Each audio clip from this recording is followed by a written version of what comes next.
Excaliber, one of the most legendary names in monster truck history. And do you know where that name started out? As an old beast.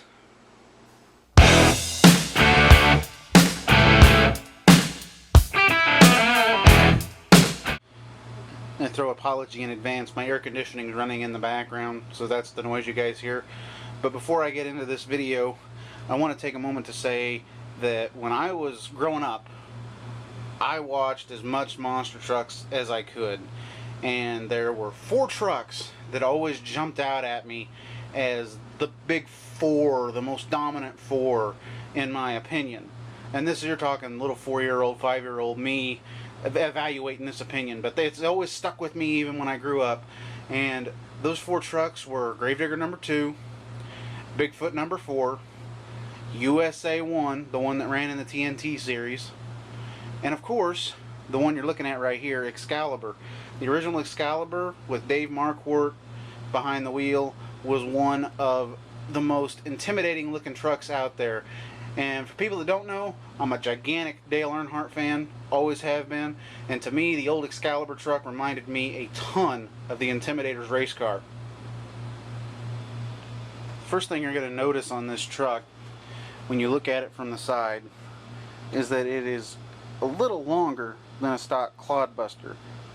The stock clodbuster is a certain wheelbase. This is actually 3/4 of an inch longer than the actual stock clod. I'm saying a certain wheelbase because off the top of my head I cannot exactly remember what the stock clod wheelbase is, but I know that this is 3/4 of an inch longer because that's what I made it out to be. How did I do that, you might ask? I completely took this chassis, put it on a bandsaw, and I cut it in half. We'll throw the body off. I'll not throw it because I like that body. And you'll see it's been cut right in half, right down the center. There's a big aluminum plate that I got down in the bottom of it to add a little more weight. There's an aluminum plate here, and there is another aluminum plate down here. There's a whole gap right here for the wiring to come through. Same on the other side. Plate here, wires come through to the motor up here. One of the biggest things I know you guys have probably already noticed by sticking this through here is, oh my god, there is a gigantic hole right here. Anybody that's ever built a stock clod knows that there is a big plate right here in the middle. I cut that totally out. And the reason I did that is because the gear case actually would hit it while I was compressing the suspension. I got tired of that. I kept hearing it hit and hit and hit, and I was like, no, I got to do this differently. So when I finally got around to cutting this thing in half and I got done with it, I basically took it from having that much travel right there to that much travel. At least another inch worth of travel just by cutting that plate out. I did almost the same thing back here, only I took about a corner of it out because I needed a plate to put the battery on, and it doesn't hit on this plate anywhere near as bad as it did on this. So took it out. You can hear it hits the servo back there, but it's still a ton better. Both front and back work just about as evenly as I could possibly imagine them. Alright, one of the things that you're going to see right here is this Kyosho USA 1 light bar that I have broken a few lights off of already, and you can kind of see this one's a little floppy because I've broke it before and I've glued it. 3 out of those 5 lights have been broken on this thing because of rollover, and I wasn't prepared for it to break off after a rollover, so every time I break one off I just shoot glue it back on. But I want to throw out a thank you to Jake Braun right here on the video. Jake, you're the man. Thank you very much. He sent me this light bar for free because he knew that I was going to build a badass truck. I got to thank Jake for the confidence. This light bar, back in the day, Excaliber ran, my favorite version of Excaliber anyway, ran the bar from here to about the middle of the bed. And the only thing that's missing out of this light bar is there was a third bar in the middle here. And if I could ever find a broken USA 1 light bar that has just a spare couple of these ends, I would put the third bar in there. But right now, I think it's fine the way it is. It looks great, flies great, jumps great. Can't complain much more, can I? one thing a guy is going to notice when he looks at these, or looks at this, is these tires. Also from Jake Braun. Cut me a good deal on them. These are Kyosho USA 1 tires. And the reason that these are on here is because back in the day when Excaliber ran a very thick cut Firestone tire. And the tire that I think mostly resembles that tire are the Kyosho USA 1s.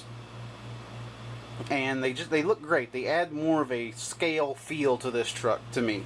Because when I look at that truck, the old truck, and then I look at this truck, to me it just feels more old school. It looks more Excaliber-like to me. That's the reason that I went with those tires. The A-arms, believe it or not, a lot of people have actually asked me, are those aluminum? Did you paint the aluminum? No, that's actually the plastic. I primered over it and I painted them gold. That's exactly how I did that. The one thing that is a little different on this truck, and I'm going to throw this out here too while I come to the tailgate.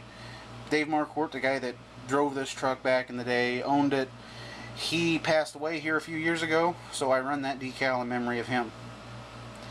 As we come back down here though, I'll point this out. A lot of people see this servo back here and they probably think, oh, he's got rear steering. I do, but I have a limited rear steering. It kind of goes back to what was in my first JDR RC blog, and you can see on my other Excaliber truck, the race truck. I shaved the inside of each of the knuckles. You can't really see because it's kind of dark back here, but on the race truck, I shaved the knuckles all the way down. On this, you can see I've got the Crawford lockout back here. Excuse me.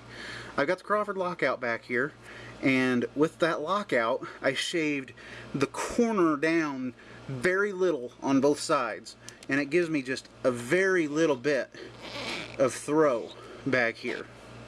I could have programmed that into the radio for the rear, but I didn't. I thought this was an easier route because I've never done the radio way before, so I just grinded them down a little bit, and I've got a very little throw. And in all honesty, you have no idea how much more control that you have in your truck until you do that. The video that I'll post here at the very end of this is this truck running at the debut event for it at the Trigger King race, and the debut of this version, I will say, at the Trigger King race with the rear steering the way it is, and you can see just how much more control I have. That run was the second quickest qualifier in that particular bracket. And just with that limited rear steer, again, I'll say it, so much more control. Well guys, that just about wraps her up.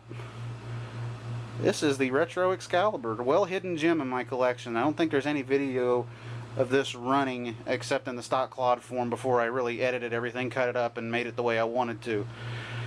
So at the very end of this, you're going to see a video of this, the current version of the truck, running and taking second qualifier at its debut event. So I hope you guys really enjoyed it, and remember, keep the shiny side up.